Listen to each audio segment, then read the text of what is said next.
Mr. Chairperson, with your permission, I'll take us through a summary form of the statement. It reads the same for everybody. Page 1, the last paragraph, in view of the ongoing investigations and being that they are of great public and national interest, I seek your permission to provide the committee with the information regarding the matter. On page 2, about 2 weeks ago, there was an expose in the media of an alleged loss of 9 billion Kenya shillings at the NYS. The DCI is investigating the alleged loss of the money to ascertain whether there was an offense of conspiracy among the suppliers, officials at NYS and the ministry to pilfer public resources. As I stated in my request to be allowed to step down to pave way for investigations, I welcome the decision to investigate the matter and remain cooperative to any request for information or to appear before the investigating agencies.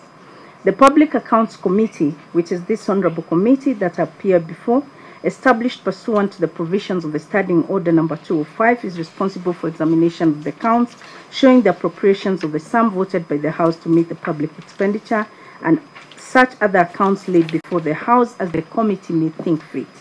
From the summons by this honorable committee and the subject for today, it is my understanding that the core reference documents and examination by the honorable committee are reports of the Auditor General of the Republic of Kenya. Page 3, the Office of the Auditor General is an independent office established to audit government bodies and report on their management of allocated funds. Honorable members, the report of the Auditor General on the financial statements of State Department of Public Service and Youth for the period ended 30th June 2017, which is largely the period in question on the alleged scam of 9 billion, gave the State's Department a qualified opinion which is generally a clean bill of health, compared to the almost more than 2 decades of any other reports that the NYS institution has received. The report, which was received on 8th May, is a significant improvement over those of previous years, especially in matters concerning NYS, and the Auditor General notes that, other than the matters in the basis for qualified opinion section, there were no other key audit matters to communicate in the report. The Auditor General further states, in addition, as required by Article 229 of the Constitution, based on the audit procedures performed, I confirm that nothing has come to my attention to cause me to believe that public money has not been applied lawfully and in an effective manner. Honorable Chairperson and members of the committee, I'm pleased to inform you that the State Department continues to apply resources allocated to it lawfully and effectively. On page 4, if this colossal amount of money of 9 billion or 10 billion has been lost and was completely undetected by the Auditor General Office, it indeed raises a lot of questions, which we are too keen, we too are very keen to understand and to unravel.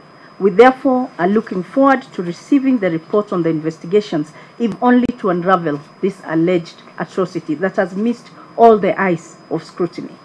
Honorable Chairperson and members of the committee, I took oath of office on 18th December 2015, and being the mid of the government financial year, I was appointed accounting officer at the start of the next financial year, that was in July 2016 by the National Treasury.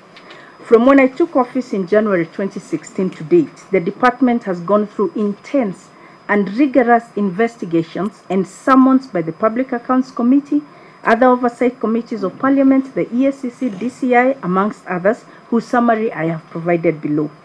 Before the PAC, I have appeared 14 times on matters. We can see that, on matters related to the NYS. Other departmental committees, 63 times.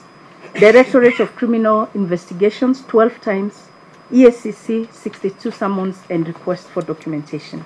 And owing to the multiplicity of these demands, on 14th October 2016, I actually, as the PS, sought the guidance and intervention of the Head of Public Service on managing the summons and investigations vis-a-vis the delivery of the State Department mandate. And I have attached a copy of the letters that I wrote and a schedule of all the summons that I had received as at October 2016. I was hardly a year in the office. Please avail the documents, the copy. I wish to state that in as far as I am concerned, all investigative and oversight authorities have every right and liberty to conduct investigations on any institution, department, or individual at any time. My obligation and practice has been to comply with all investigations, and I have done this throughout the over 100 summons and requests for provision of documents. Allow me to mention at that point, Mr. Chairperson, that in many cases, the requests for documents are usually the same. It's a multiplicity of the same request over and over, and we have not received one single complaint that we have not complied with any of those agencies or committees. This request notwithstanding, and to which we have fully complied, NYS has been on an upward trajectory of accountability and growth. We have had exponential growth as exemplified by the increase in our annual recruitment from 4,500 recruits to 32,000 recruits annually. It has also seen its budgetary provision increase from 2.5 billion to about 16 billion in the current financial year. Against the government's Big Four agenda, the service was steadily becoming the home of the Big Four. Together with PricewaterhouseCoopers, which was brought on board in 2016 by the NYS as the NYS Project and Financial Management Agency, NYS began to streamline its activities to ensure the youth are at the core of the Big Four. And I would have wished that Honorable Nyoro would have been here to listen to what it is that the youth are, as we ensure they are the core and the center in delivery of the Big Four.